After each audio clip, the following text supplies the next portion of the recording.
What's going on, guys? Thank you for returning back to my channel. My name is Miguel. I go by G-Bay Resales on YouTube and Instagram.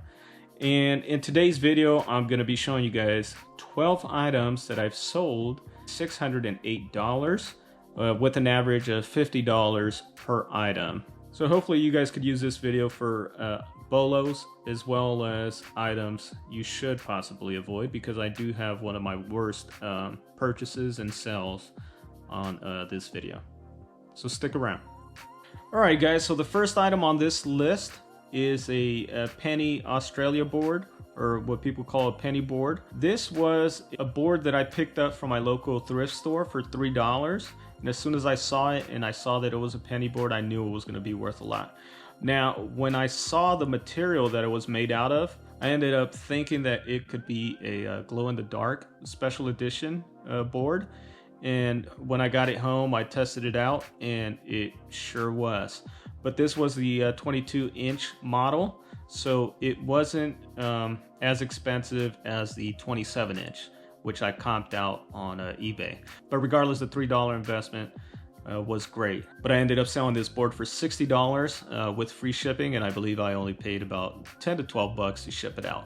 The next items or a listing that I ended up selling was a pack of vintage Apple keyboards. And I picked up these keyboards for $1 each. One of the keyboards actually had the mouse connected to it. So my local thrift store pretty much let me take all three items for $2. The listing ended up selling for $39.99 with free shipping. And this was another item I believe I ended up shipping out for about $12 because I put it in a pretty large poly mailer. And I believe I used either pirate ship or FedEx. A $2 investment into 40 bucks, I would take that any day. You guys can look at the model number for these specific keyboards. And I also ended up selling these keyboards as is, untested. All right, and the next item is actually another pack, JVC power adapter battery chargers. And this is for the camcorders, VHS-C camcorders. I actually own a Panasonic. I actually own two of them. And oddly enough, the batteries are the same, and it actually charged up those batteries. So I ended up testing both of these power chargers, and they both work. So I ended up selling these two for $20 with free shipping, and I believe I used the flat rate envelope to ship these out. So it cost me, I'd say, $8 to ship out. So I made 12 bucks out of these, and I believe I paid a dollar per, so that's $2 into 20 minus the shipping. Now the next item is one of my worst purchases and one of my worst resales. So the item is a Kodak projector, and this is a super 8mm projector. The model is Kodak M80. When I tested this out at the thrift store, it seemed to be working, but as soon as I got home, it stopped working. So I picked it up for $8, and it sat around in my store forever. I was selling it as parts, and it finally sold for $11. And the good thing about this is that the buyer was able to pay for shipping. So if it wasn't for them paying for shipping, I would have been in the negative for this item. So pretty much I ended up breaking even on this item, and I know I would not buy this again. It was a super heavy item, but I was hoping that it was in working condition. So if you see these, I would avoid them. Now the next item is a Bose, another Bose item within that offer-up purchase I talked about in my previous video. I believe I paid $15 for this subwoofer, and this is an Acoustimas-10 passive subwoofer, which means that you have to actually connect this subwoofer to a receiver in order for it to receive its power. So all you have to do is connect the red and the black cables to the back of this subwoofer, and then also connect your speakers to the subwoofer after you connect all the wiring to it. But this item ended up selling for $69.99 plus $24.99 shipping. So this was actually a pretty heavy item, and I believe I ended up paying close to the $20 to ship it out. And I ended up using FedEx for this item. And what I end up doing for these heavy items, on the listing, I actually, and within the description, I end up stating that it will be shipped either USPS or FedEx. Within the actual listing itself, I select Parcel Select USPS as as the shipping option. And typically that kind of gives an estimate of how much it will cost, but typically FedEx gives a cheaper option once it's actually time to ship it out. Okay, and this next item is a Bose center channel speaker. This is actually the second one I had listed, but this one I ended up listing individual. It's pretty much the same one as my last video. It's a VCS-10, and this one sold for $96.99 with free shipping. I don't think I paid more than $13 to ship this item, and I believe I ended up using FedEx. For these speakers, I try not to purchase them for more than $15 to $20. If it's in really excellent condition, I will potentially buy it for $25 to maybe $30, but I would have to have the original packaging for it in order for it to be worth that much of an investment.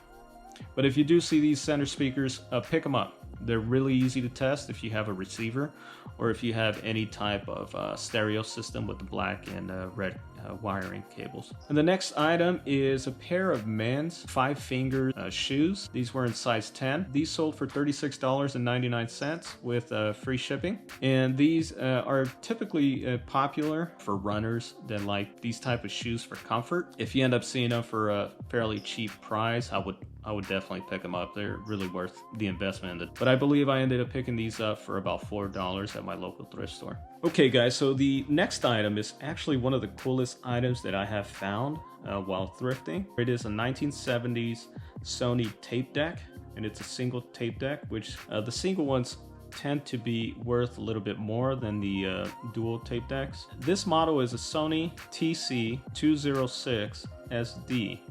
And this has the wood framing around it, and then the metal casing, and it looks really stylish.